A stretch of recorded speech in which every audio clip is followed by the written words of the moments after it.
सभी मान्यवर और इस व्याख्यान को सुनने आए नगर के सारे इंडस्ट्रियलिस्ट, गृहिणी, विद्यार्थी, इन सबका मैं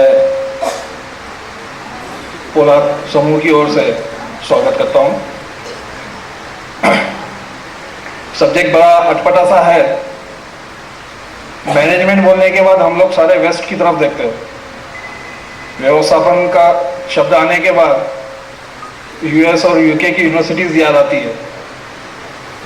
लेकिन जब पहली बार मैंने संदीप जी की पुस्तक को पढ़ा तो इस चीज का आभास हुआ कि शायद वेस्ट ने जो मैनेजमेंट के कोर्सेज डिजाइन किए कहीं ना कहीं उनको उसकी प्रेरणा भारतीय संस्कृति से मिली है।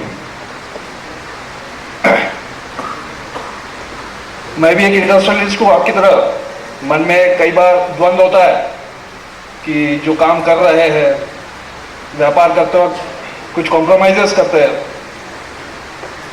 मन में बड़ा द्वंद्व रहता है कि जो दिशा हमने पकड़ी है वो सही है या नहीं है। ये दिशा हम लोग किस ओर ले जा रही है। वजह बहुत स्पष्ट हो जाती है जब संदीप जी की किताब को पढ़ा जाता है। व्यवसाय करते वक्त जो हजारों साल से भारतीय परंपरा ने रूप लिया है,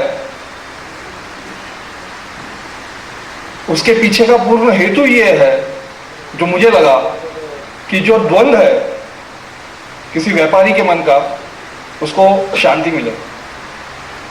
तो किस नजरिए से व्यापार किया जाना चाहिए, किस नजरिए से ब्रांड बनाए जाते हैं, उनके पीछे का पूर्ण हेतु क्या है, यह संदीप जी की किताब से मेरे लिए उजागर हुआ। उसी जवाबदारी से पोलाद ने हर शहर में जाकर इस तरह के व्याख्यान का आयोजन का बीड़ा उठाया है, जिसमें उस शहर के कुछ एनजीओज, कुछ संस्थाएं जो सामाजिक रूप से अलग अलग समाज के तबके से जुड़ी है, उनको साथ में लेकर इसको आगे बढ़ाने का संकल्प लिया है। मैं ज़्यादा समय आपका नहीं लूँगा। मुझे पता है सब संदीप जी के व्याख्यान के लिए उत्सुक है, सुनने के लिए उत्सुक है। सिर्फ एक यहाँ पर आपको बोलूँगा, आप किसी भी फील्ड को रिप्रेजेंट करते हो, एक प्रश्न अपने आप से पूछिए इस व्याख्यान को शुरू होने से पहले कि क्या मैं समाधानी हूँ। अगर आपको लगता है हाँ, तो शायद जो संदीप जी अपने व्याख्यान में बताएंगे आपको कहीं ना कहीं अपने आप से कोरिलेट होगा, और कहीं आपके मन में द्वंद्व जैसे मेरे मन में था तो शायद आपको उत्तर मिल जाएंगे। इन्हीं दो शब्दों के साथ मैं यहाँ पे रुकता हूँ। मैं आपको बहुत कुछ नया नहीं बताने वाला हूँ।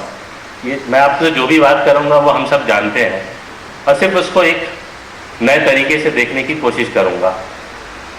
फूल होते हैं, उसको आप अलग अलग तरीके से गुलदस्ते में सजाते हैं तो बड़ा अलग अलग रूप दिखता है। हम बचपन में एक खेल खेलते हैं जिसमें बिंदु होते हैं, उसको आप जोड़िए तो अलग अलग जानवर, पहाड़, पेड़, पक्षी बनते हैं। हम यही चीज़ जब आसमान में सर उठा के तारों को जोड़ते हैं तो ध्रुव तारा बन जाता है और सप्तऋषि मंडल बन जाता है। तो ऐसे कुछ बिंदु जोड़ेंगे और देखेंगे कि आज हम क्या क्या बना सकते हैं और हम उसका कैसे आनंद उठा सकते हैं। हम सब कोई ना कोई तीर्थ स्थान गए होंगे, कोई ना कोई नदी पार की होगी, और आपने अक्सर देखा होगा जैसे गंगा, गोदावरी, कावेरी पे जाते हैं तो हम सिक्के फेंकते हैं। हम में से किसी ने सोचा है क्या कि हम फेंकते क्यों हैं? क्योंकि दो चीज़ें होती हैं, या तो कुछ लोग हंस रहे होते हैं और कुछ लोग सिक्के फेंक रहे होते हैं। मैंने दोनों किया है। तो आप में से किसी ने सोचा है कि हम सिक्के क्यों फेंकते हैं? उसका बड़ा छोटा सा आंसर है, जो पहला दिमाग में आता है कि हम पुण्य कमाने के लिए फेंक रहे हैं, जो हम सबके दिमाग में आता है। ये आर्ट है। हर चीज़ में साइंस और आर्ट होती है। हमको जनरली साइंस और आर्ट बोलने से समझ में आता है कि बीएससी पढ़ा तो साइंस, बीकॉम पढ़ा तो कॉमर्स। ऐसा होता नहीं है। आप में से अगर किसी ने दांत ठीक कराए हो तो उसको साइंस और आर्ट समझ में आएगा। अगर डेंटिस्ट आपके दांत बनाता है और उसको बहुत दर्द देता है तो उसका आर्ट ठीक नहीं, उसको सिर्फ साइंस आता है। और अगर ठीक करता है दांत और आपको दर्द नहीं देता है तो उसको आर्ट और साइंस दोनों आता है। तो जो आप सिक्के फेंकते हैं और आपको पुण्य मिलेगा वो आर्ट है।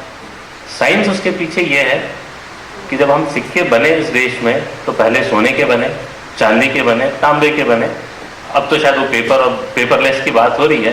तो उसमें थॉट ये था कि जब आप सोने, चांदी, तांबे, कांसे के सिक्के फेंकते हैं नदी के अंदर, तो ये भारी होते हैं, नदी के स्थल में जाकर बैठ जाते हैं, और इनसे जो बैक्टीरिया निकलता है over a period of time, वो नदी को प्यूरिफाई करता है।